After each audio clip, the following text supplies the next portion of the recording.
Mridu.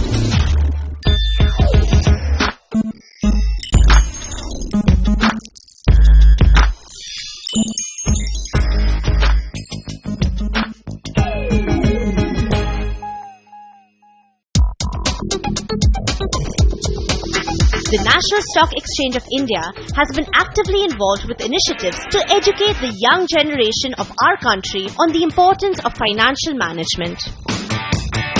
One such initiative is NSE FinWiz that focuses on educating and advising the young workforce of the country on wealth management to enhance financial literacy and to empower Insurance is for protection and investment is for growth. Another program facilitated by NSE IPFT is NSE Financial Quest. This inter-school financial quiz contest goes an extra mile by educating the young students on fundamentals of finance. On the buzzer, what is this? It's the formula for the simple interest. Simple interest is the right answer.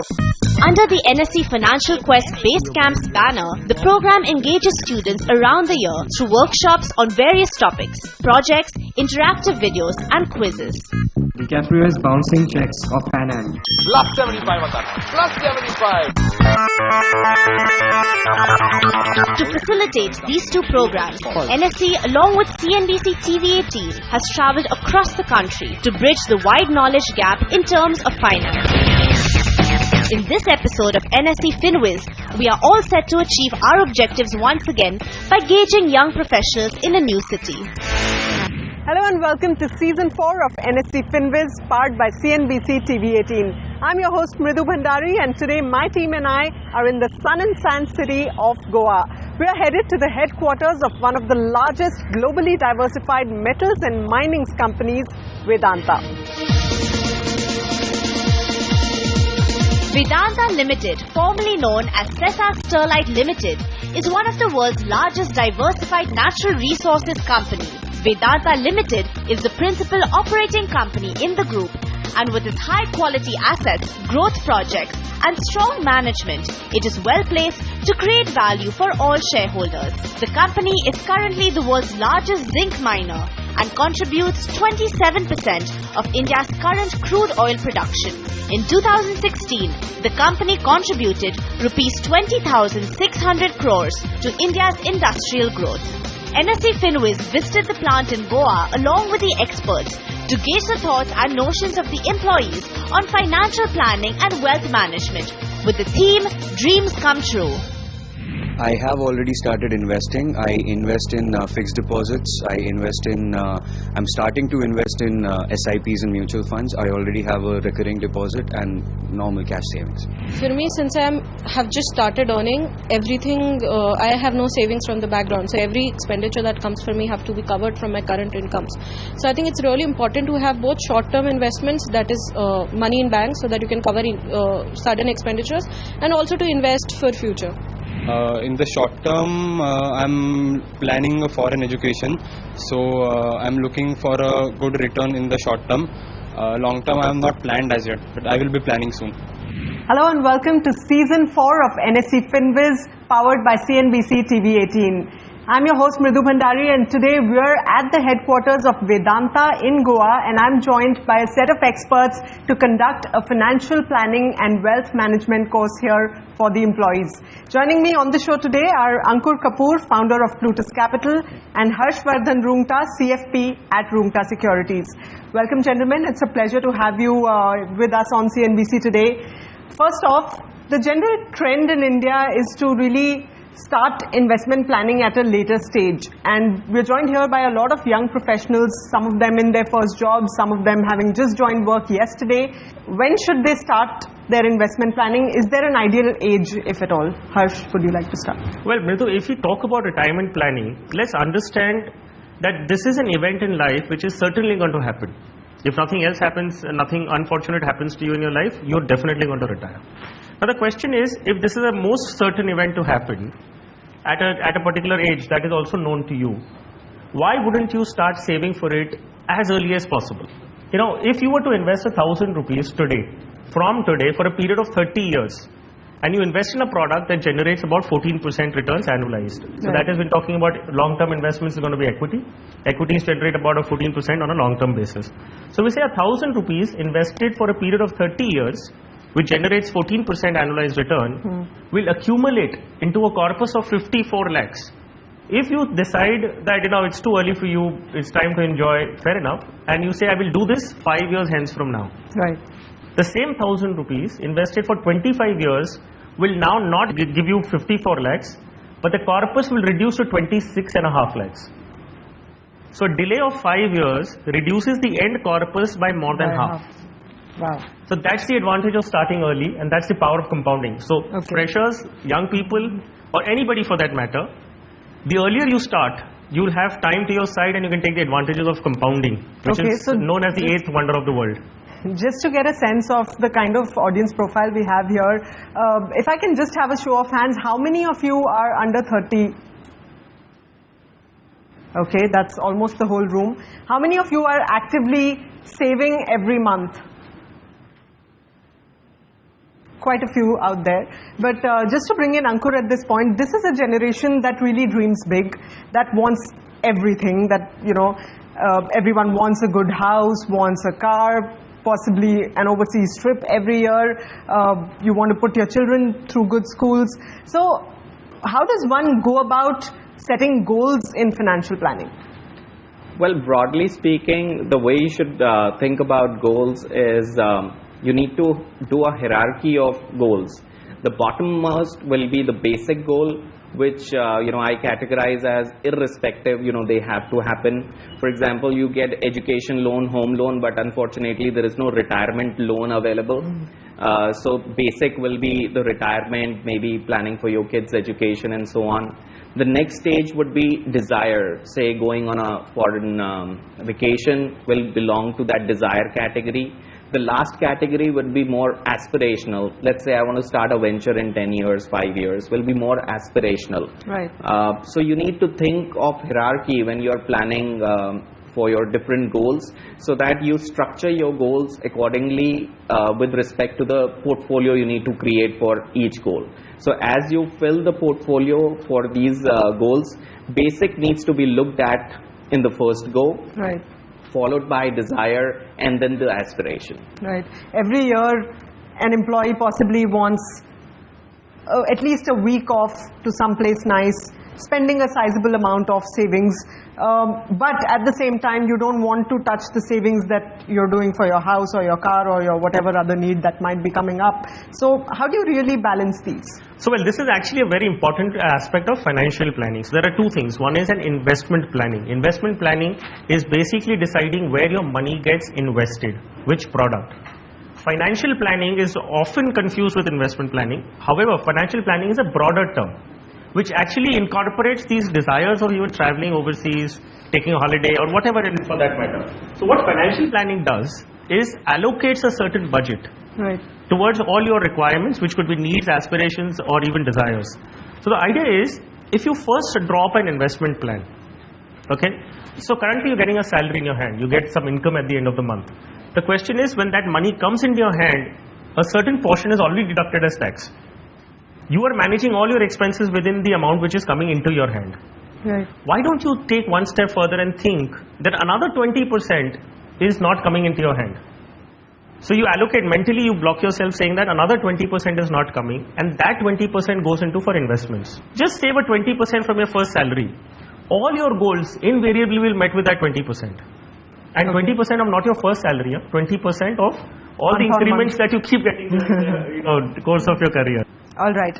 On that note, we're going to take a short break on NSE FinWiz here on CNBC TV 18. When we come back, we'll hear all about retirement planning and how to build that sizable corpus for your senior years. Stay with us.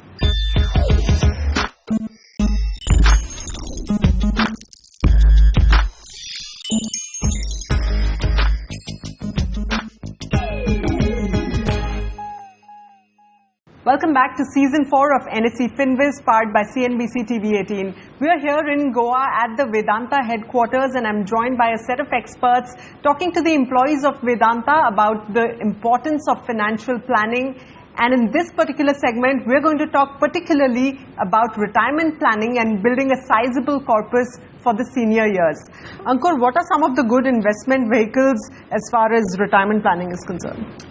Well, a lot of people are aware that provident fund contribution happens at the employer end in most of the employment. So that is one vehicle which you should just consider purely for retirement. Don't think of borrowing against PF or anything. In case someone is self-employed, then there is something called NPS. And I strongly believe that NPS can be combined for people in employment also. Right. This should be considered purely for retirement. So this has a lock-in period as well, in a way, for many years, right? Till 60 you cannot withdraw from NPS. So that is on the safe investment side, purely from retirement point of view. But the PF contribution, or what people save for their income taxes under Section 80C and all, that's not good enough for you to retire comfortably. You know, that's not good enough amount given our inflation and given the lifestyle changes we are in. Additionally, you need to support it through a regular investment into equity. The reason we spoke about equity is it's a long-term investment and it will help you grow your wealth tremendously well. And if you combine it with, you know, PF, NPS combination with the equity side, it will grow really well. And I'll again point out that equity investment I'm talking about is a diversified equity, right, and not a direct equity that most of the people think. So I'm talking about mutual funds and ETFs there. Okay, let me bring in an employee question at this point. Kalpana Sahu Majumdar, who's the Associate Manager of HR, says that she plans to retire early, maybe in the next 10 years or so. How does she invest to get a regular payback equal to what she's earning currently? And supposing, I'm assuming even if she could put away, say, about anywhere between 30 to 40,000 a month, or say 50,000 a month, what should her retirement planning be like? So, well, when we talk about retirement planning, you have to understand clearly, you know, at retirement, there is a certain corpus you need to have in hand. Now, that corpus is going to help you generate regular returns. So, that corpus is basically a quasi-employer for you, who's going to pay out salaries to you. I mean, if I have to just, you know, relate it in that context.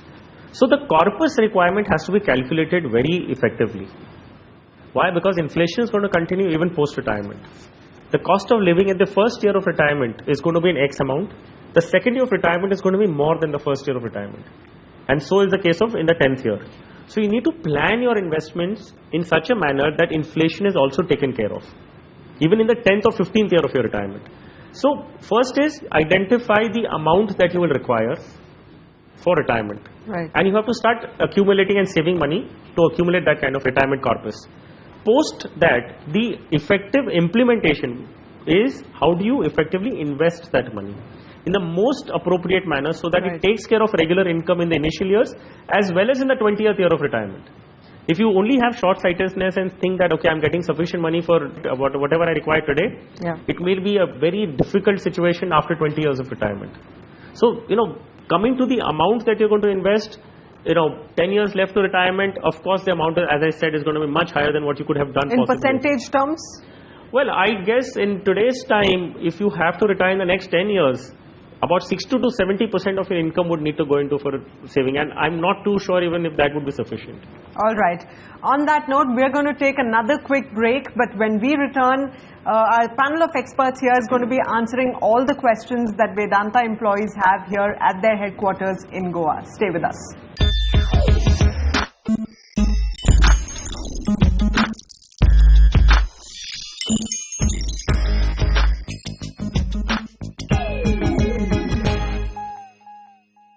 Welcome back to Season 4 of NSE FinWiz, powered by CNBC TV 18. We're in Goa at the Vedanta headquarters, and I'm joined by a set of experts here who are carrying out a financial planning and wealth management workshop for the employees. And in this segment, we're taking questions from the employees. Ladies and gentlemen, any questions for our set of experts here? Please raise your hands and wait for the mic to reach you. In most of the seminars, we got to know that equity is meant for long term, but hardly we got to know how long is that long term, and when that long term comes to an end, how to realize that issue. Okay, how long is the long term really? Ankur? When we talk about diversified portfolio of equity, it is linked with the business cycle in the economy. So on an average, we see around 7 to 8 years vaguely as a business cycle in India. So long term should be anything beyond this. However, just remember one thing, you invest instead of 7 years, you invest for 14 years, you get the benefit of compounding there, right? The growth will be lot more. But just answering, if you have to invest into equity, have a horizon of 8 to 10 years bare minimum if you're investing into it. All right. I want you to please advise me on how I can, like right now, I have 3 criteria to invest in. One is my retirement plan, one is something I'm dreaming of, like if I'm planning to buy a car, and the second is that fixed deposit part where I want some liquidity, like in case I want to encash in that. So in what ratio should that 20% be divided for a person like me who's below 30 at this stage? Okay, so actually I'm very happy you asked such a question. It only shows that you've actually been listening carefully and you started also thinking on implementation. So Naina, I'd like to congratulate you on that part. Now what is important when you talk about 20%, okay, this 20% needs to be divided as per your targeted goals. Now if you have to buy a car after say 3 years and you know the estimate of a car that you require to buy, so you know the down payment that you need to make, so we can do a backward calculation on that. And an investment product will need to match with those only 3 years time horizon. I cannot give you an equity to invest into for 3 years. So the amount will be identified only after the targeted amount is known, which is which kind of car do you want to buy. Now on the other hand, your retirement, okay, we know there is a certain amount of money that you require at retirement. That's an estimate that we'll make today because your lifestyle will change. The requirement which is today will become small going ahead because your expenses will go up. So you'll need a higher corpus later on. So even if a 10% you set aside for retirement and all other things you try and manage within other 10%, because retirement deserves that kind of 50% allocation. So put 10% aside purely for retirement, and in the other 10% start working around your other requirements such as buying a car. Now what this will enable you to do is, if that 10% is not sufficient for you to accumulate for that car, you will have to possibly reduce the expectation of or the kind of car that you want to buy. So you'll have to reduce the budget for that. So automatically you'll fit into the budgeting aspect. So 10% put it aside for retirement expenses, 10% for all the other requirements that you have. When coming to emergency requirements, that's a very, very important question you asked. How do you there is some kind of money that you require for emergencies. You need to start accumulating towards that. Ideally, you should have about 3 months because you're in a organized sector employment. I would say have an emergency corpus of about 3 months of your expenses. So whatever your mandatory expenses are, try and make sure if it's 20,000 a month, just make sure you have about 60 or 70,000 rupees available in the form of a fixed deposit or a liquid fund. So that can be pulled out whenever you need. If you're in an unorganized sector, the requirement will be 6 months of basic expenses. Right. So for you, 3 months basic expenses and emergency fund requirement, 10% goes for retirement, and whatever is left, try and buy a car in that much amount. Okay, I hope that answers your question, and thank you all for being a very participative audience here today. Thank you very much, gentlemen. With that, it's a wrap for this episode of NSE FinWiz on CNBC TV 18. I hope those insights help you grow your money better. Thanks for watching. Until next time, it's goodbye.